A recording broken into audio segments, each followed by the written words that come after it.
Hi everyone and welcome to Angel Vlogs. So for today's video, we're gonna talk about Ausbildung or how to apply for an Ausbildung visa. Firstly, explain ko sa inyo kung ano yung definition, and then we're gonna go to the qualification, duration, how to apply, and where to look for para structured tayo. So first, ano nga ba yung Ausbildung? Ausbildung po dito sa Germany is a dual vocational training na you need school or the vocational school, Berufsschule, and the company or the Betrieb. Para makapag-apply po dito is need nyo ng requirements or qualification, which is first school leaving certificate. Dito sa Germany, meron tayong 3 to 4 levels of education. Unang-una is Hauptschulabschluss or the high school graduate. Second is Realschulabschluss or the senior high school graduate. Third is Abitur and Fachabitur. Abitur in Germany is the 13th grade or the senior high school pero may plus 1. Kasi sa Pilipinas hanggang grade 12 lang, 'di ba? Dito hanggang grade 13 sila. And ang tawag doon is Abitur. Pag nag-college kayo sa Pilipinas, ang tawag naman dito sa Germany is Fachabitur. Kapag Fachabitur ka or Abitur ka, pwede kang makapag-university. Pero kapag Realschulabschluss ka lang or Hauptschulabschluss, pwede kang mag-Ausbildung or dual studium. Ayan. So, ano ba yung qualifications? Need na may B1 certificate ka or best if it's B2 certificate ng German. And ano pa ba yung need? Meron ka dapat na motivation, like write ka ng motivational letter and resume para makapag-apply. Kapag okay na lahat ng documents mo, may school leaving certificate ka, may B1 or B2 language certificate ka, may motivational schreiben ka or motivational letter, and may resume ka or Lebenslauf, pwede ka na mag-apply. And sa pag-apply mo, interviewin ka nila. After that, i-invite ka din nila for probetag or trial work for you to know if the work and the company fits you or if you want to work on that company para ma-experience mo muna yung workflow, ganun. Tapos decide ka na kung gusto mo ba or hindi. Next is the duration. How long does it take? Normally, it's 3 years, pero pwede po kayong mag-shorten to 2 years or 2.5 years depending on your experience and your grades in your vocational school. Tapos, meron din po tayong salary, and that's the biggest happiness kasi nag-aaral ka, may sweldo ka, wala kang problema, 'di ba? Kasi yung company mo, susweldohan ka nila kasi nagwo-work ka for them eh. Tapos yung language school mo naman, need mo mag-aral kasi sila yung magbibigay sa'yo ng grades. And yeah, depende yan sa Ausbildung na ititake mo or a-applyan mo. Kasi for some, meron silang vocational school for 1 month, for 2 months, for 3 months. Meron namang 1 week lang. Meron ding 1 to 2 days lang. So, depende po yon sa in-applyan yung Ausbildung.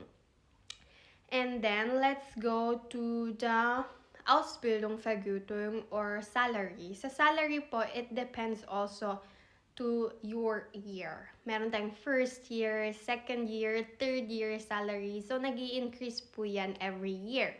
Meron din po tayong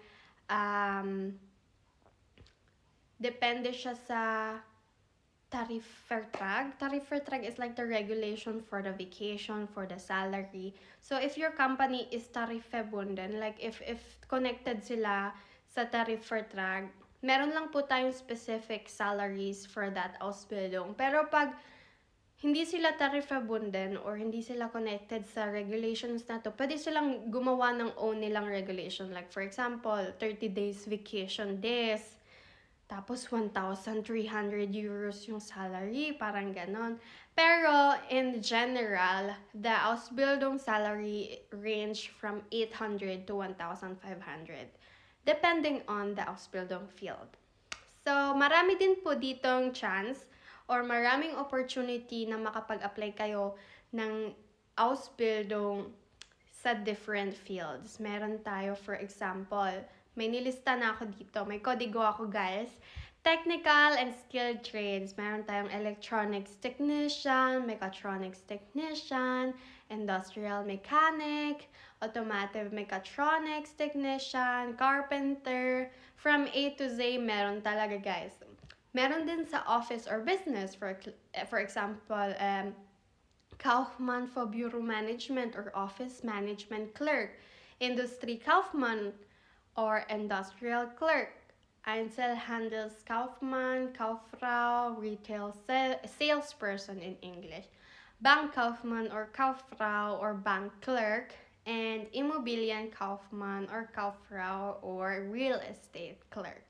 Meron din sa hospitality or tourism, for example, Hotelfachfrau, Hotelfachmann, Hotelkauffrau, Hotelkaufmann, which means hotel management assistant. Meron ding Restaurantfachmann, Fachfrau, or restaurant service assistant.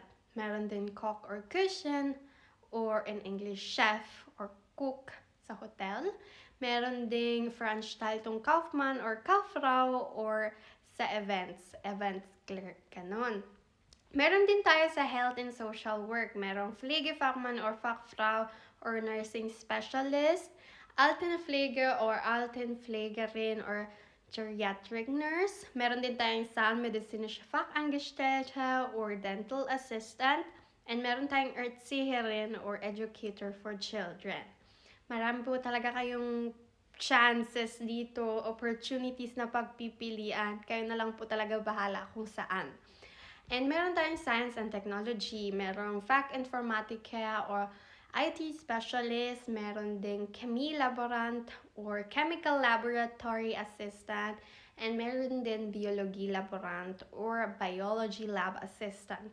So, in some cases, yung ibang Ausbildung Platz or Ausbild training, dual vocational training is competitive siya. So, like, limited lang yung spot, mahirap pasukan kasi need yung language proficiency mo, super foreign, super fluent na kailangan B2 or C1 talaga yung need. So, for that, need nyo talagang i-search, guys, yung requirements or qualifications na need ng Ausbildung or dual vocational training na a-applyan nyo kasi iba-iba po yung requirements na need nyong i-provide. So, that's it. I think I told you everything that you need. For the Ausbildung visa, you only need B1, pero it's better talaga na mag B2 language certificate kayo. Kasi it's for your own good talaga. For school, colleagues, communication, and everything. So, language certificate, accommodation, employees contract, health insurance, and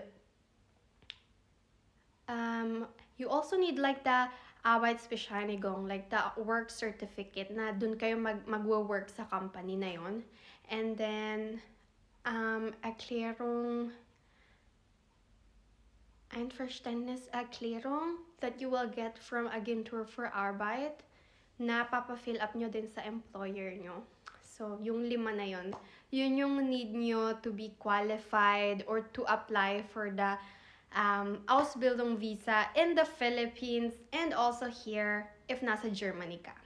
So that's it for today, guys. I hope you learned something from my video and I hope it's structured enough. Kasi yung mga last videos ko, ang dami kong chika. And today, I wanted to be organized. And yeah, I hope you have a nice day. Don't forget to like, share, and follow my page. Yeah, mabuhay and goodbye.